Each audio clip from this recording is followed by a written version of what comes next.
Mas, Baik, Assalamualaikum warahmatullahi wabarakatuh.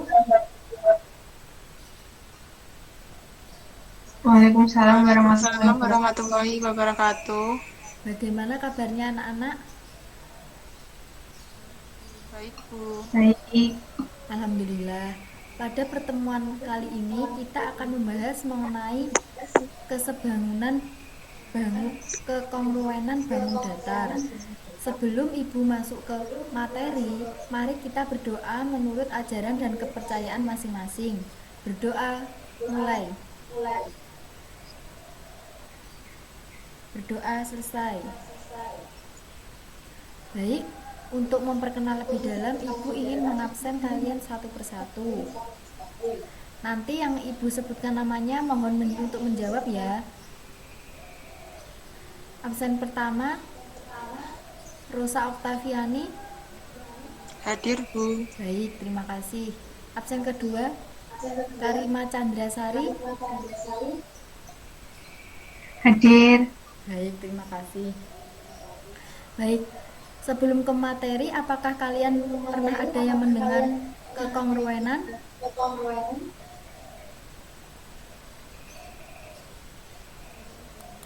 Belum, Bu. Ya, kalau belum tidak apa. Ya, pada materi kali ini kita akan membahas kekongruenan bangun datar. Apa sih kekongruenan itu? Sebagai contoh, di sini Ibu mempunyai satu kertas, ya kan? Kemudian Ibu memotong lagi kertas dengan ukuran yang sama dengan cara menempelkan kertas warna biru ini ke kertas warna coklat, kemudian Ibu gunting dengan ukuran yang sama. Ya. Kalau mau Ibu bertanya, di sini kertasnya ukuran bentuknya apa ya? Apakah ada yang tahu? Ya, benar, bentuknya persegi ya. Dan di sini Ya, kalau Ibu Bu. menumpuk ini dengan warna biru di atas dan warna coklat di bawah, kalau Ibu tumpuk seperti ini, maka apakah yang warna coklat kelihatan? Kelihatan nggak? Oh Kelihatan, ya. Bu. Nah, ini adalah yang dinamakan kongruen atau dia sama ya. Dah. Selanjutnya,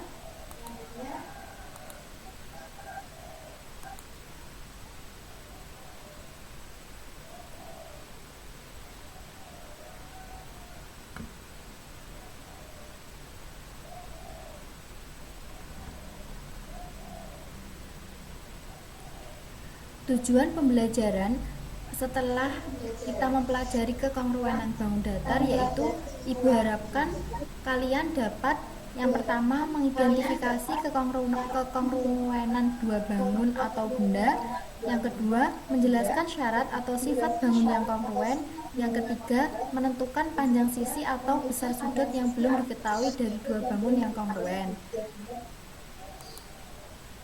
Ya. Apa itu kekongruenan? Apakah ada yang mau membantu untuk membacakan?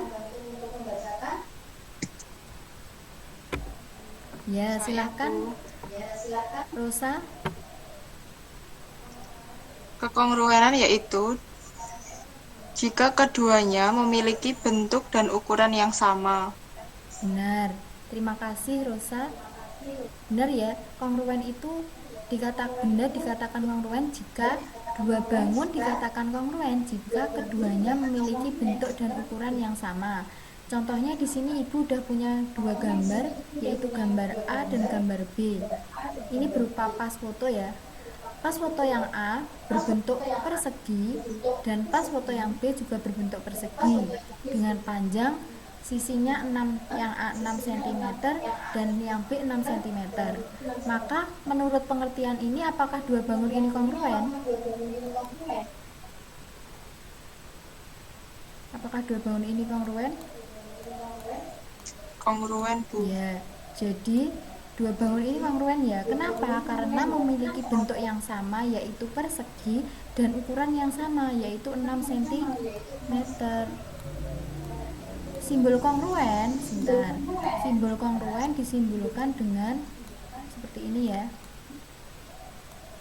sama dengan, kemudian atasnya seperti ini. Ini adalah simbol kongruen. Jadi dapat disimpulkan dari gambar ini bahwa gambar A dapat kita tuliskan kongruen B. Bagaimana? Apakah sudah mengerti? Mengerti, Baik, Bu. kita ke slide Sudah. selanjutnya. Nah, yang selanjutnya adalah Ibu punya dua gambar, masih sama gambarnya yang tadi, bentuknya juga sama, yaitu sama-sama persegi, namun memiliki ukuran yang berbeda. Gambar yang A memiliki ukuran, maaf. Baik, kita lanjut. Gambar yang A memiliki ukuran 6 cm dan gambar yang B memiliki ukuran 9 cm. Maka, apakah dua gambar ini dikatakan kongruen? Kongruen atau tidak? Mbak Karima?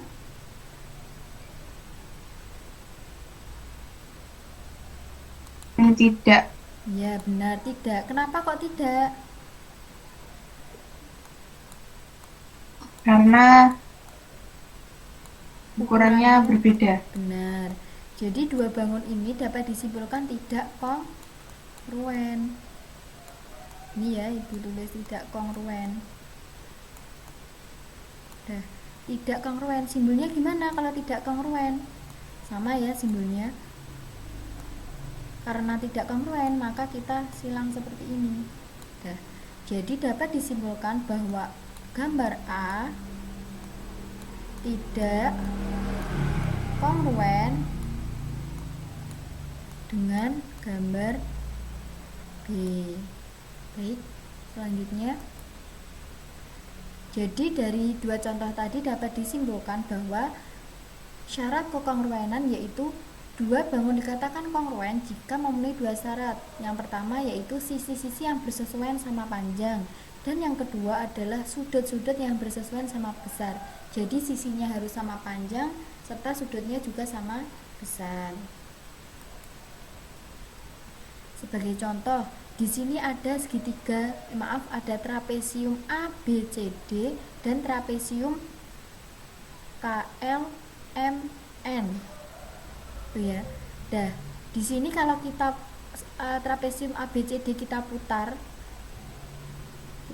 ke kanan 90 derajat, maka dia akan sama bentuknya dengan ini KLMN.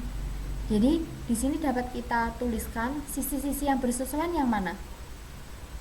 Kalau Ibu bilang sisi A,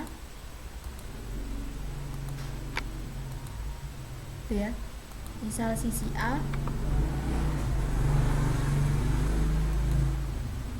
maaf,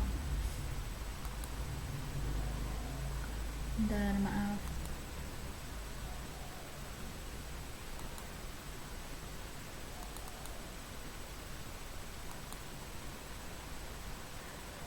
Di sini dapat kita tulis sisi AB dia bersesuaian dengan sisi apa? Ada yang bisa menjawab? Kalau kita lihat dari gambar ini, sisi AB mempunyai tanda 2. Ini ya. Kita lihat yang sisinya sama, yaitu sisi KL. Kemudian sisi BC bersesuaian dengan sisi LM, benar. Kemudian mana lagi? Sisi CD bersesuaian dengan sisi apa, Mbak Rosa?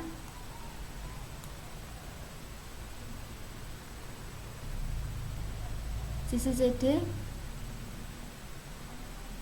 MN, benar. Kemudian yang terakhir sisi apa yang belum? DA ya. DA bersesuaian dengan sisi NK. KN. Ya, benar, Andra, NK atau KN. Selanjutnya adalah sudut yang bersesuaian. Untuk melihat apakah pasangan mana sudut yang bersesuaian, kita dapat melihat di sini udah ada tandanya ya. Berarti sudut A bersesuaian dengan apa? Dengan sudut mana? A. Sudut K, benar. Kemudian sudut B bersesuaian dengan sudut, karena di sini B di sampingnya A ya, berarti sudut B bersesuaian dengan sudut L, gitu ya. Sudut M bersesuaian dengan sudut apa? Maaf, kebalik ya, harusnya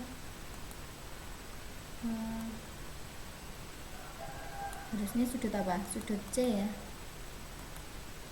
Berarti sudut C bersesuaian dengan sudut M. Dan yang terakhir, Andra, sudut D bersesuaian dengan apa? Sudut N. Dengan sudut N, benar ya. Jadi dapat disimpulkan bahwa bahwa trapesium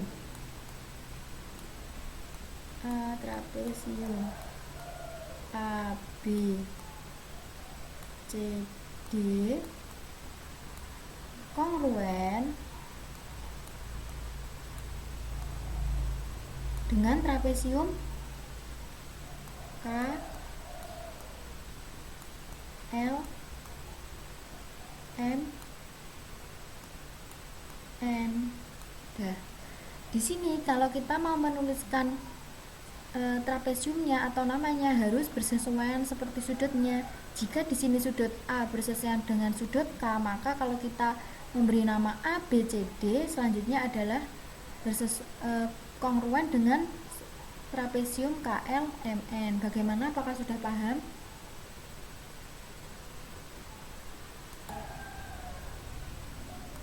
Baik, selanjutnya adalah contoh soal yang pertama.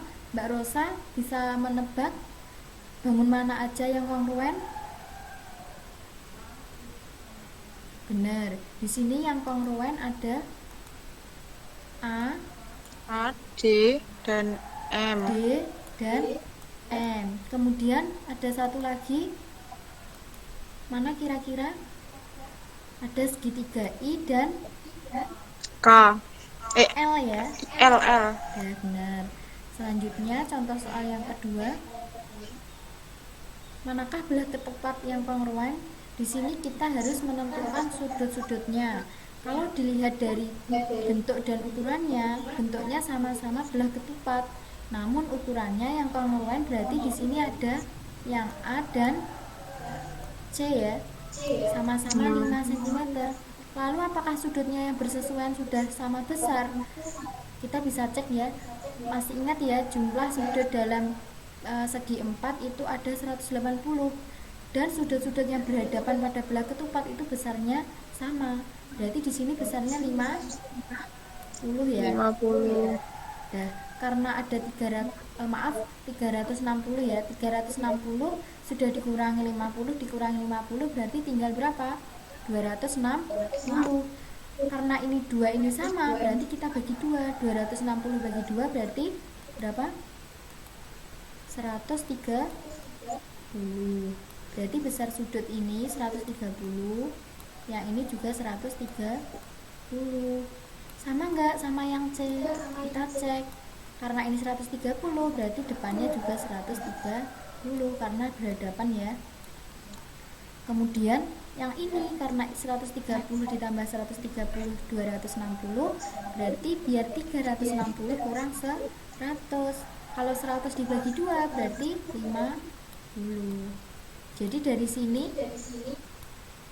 bisa disimpulkan ya, belah ketupat mana yang kongruen? Rosa?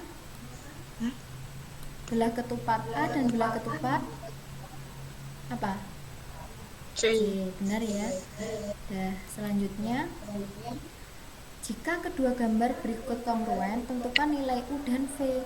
Di sini kamu disuruh menentukan nilai U dan V. Ingat ya, tadi jumlah sudutnya ada berapa? 360. Coba lihat di sini ada sisi-sisi yang bersesuaian, yaitu sisi ini dan sisi ini ya. Berarti di sini U itu dia besarnya berapa? Sama kayak ini tak? Ya enggak? Dia dibatasi oleh 75. sisi yang ini, berarti 75. Dah. 75. Lalu yang V. Ini kita belum tahu ya. Coba lihat dekatnya 135 diapit oleh sisi yang tandanya 2 seperti ini. Berarti sisi ini dia 80. Maka yang V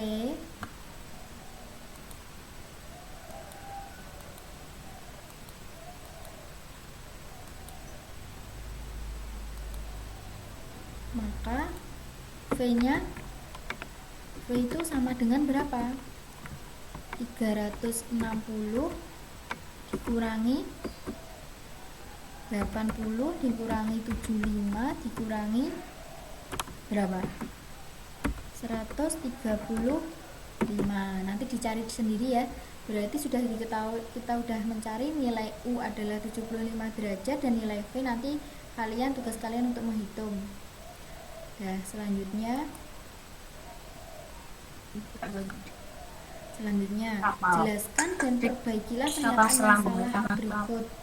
Yang pertama, kedua bangun. Coba kalian pahami ini ya, kita pahami sama-sama. Kedua bangun di samping mempunyai 4 sisi dan sisi-sisi yang bersesuaian sama panjang. Jadi kedua bangun tersebut kongruen. Kedua bangun di samping mempunyai 4 sisi. 4 sisinya udah benar ya, sama-sama mempunyai 4 sisi. Lalu apakah sisi-sisi yang bersesuaian sama panjang? Belum tentu ya, karena ini dari bentuknya aja udah beda, yang ini persegi dan yang ini belah ketupat. Walaupun dia sisinya sama, tapi sudutnya besarnya tidak sama gitu ya. Jadi kedua bangun tersebut kongruen. Kalau kita perbaiki jadinya kedua bangun di samping tidak kongruen karena bentuknya berbeda dan sudut-sudutnya tidak sama. Bagaimana? Mengerti? Mengerti, Bu. Baik, selanjutnya gambar di samping menunjukkan dua cara menggambar satu garis untuk membagi persegi panjang menjadi dua bangun yang kongruen. Gambarlah 3 cara lainnya. Bagaimana berarti? Ini udah diberi contoh ya. Contohnya udah seperti ini. Lalu bagaimana untuk dua bangun yang selanjutnya? Maaf, ini apa ini? Untuk membagi menjadi dua bangun yang kongruen. 2 cara menggambar satu garis sudah. Berarti di sini karena udah dibagi setengah-setengah, lalu kita bisa membaginya seperti ini ya. Diagonalnya, maaf miring ya. Nanti kalian bisa perbaiki nih, diagonalnya lurus harusnya. Jadi nanti ada dua bangun yang kongruen, yaitu segitiga yang bawah ini sama segitiga yang atas. Lalu yang kedua bisa kita balikannya, lawannya. Nanti ada segitiga ini dan segitiga ini kongruen. Mengerti ya? Ini tugas kalian. Apakah luas dua bangun yang kongruen pasti sama? Apakah dua bangun dengan luas yang sama pasti kongruen? Dan jelaskan dengan gambar atau diagram untuk mendukung jawabanmu. Jadi nanti tugas kalian adalah menjawab pertanyaan ibu ini. Bisa kalian kirim jawabannya melalui WA ya. Dari sini apakah ada yang mau ditanyakan? Apakah ada yang mau ditanyakan? Enggak, Bu. Jelas ya. Ada. Jadi dua Jelas. bangun dikatakan kongruen tadi apa? Jika kita simpulkan bersama-sama, dua bangun dikatakan kongruen jika keduanya memiliki bentuk dan ukuran yang sama. Jadi kalau bentuknya aja yang sama tidak kongruen ya. Dan syaratnya kongruen tadi apa? Yang pertama, sisi-sisi yang bersesuaian harus sama panjang. Dan yang kedua adalah sudut-sudut yang bersesuaian harus sama besar. Baik, apakah ada pertanyaan sampai di sini? Belum ada, Bu. Belum ya. Tetap semangat dan jangan lupa untuk mengerjakan tugas dari ibu. Tetap belajar ya walaupun di rumah. Tetap menjalankan puasanya, tetap semangat. Sekian dari ibu, kurang lebih mohon maaf. Wassalamualaikum warahmatullahi wabarakatuh. Waalaikumsalam warahmatullahi wabarakatuh.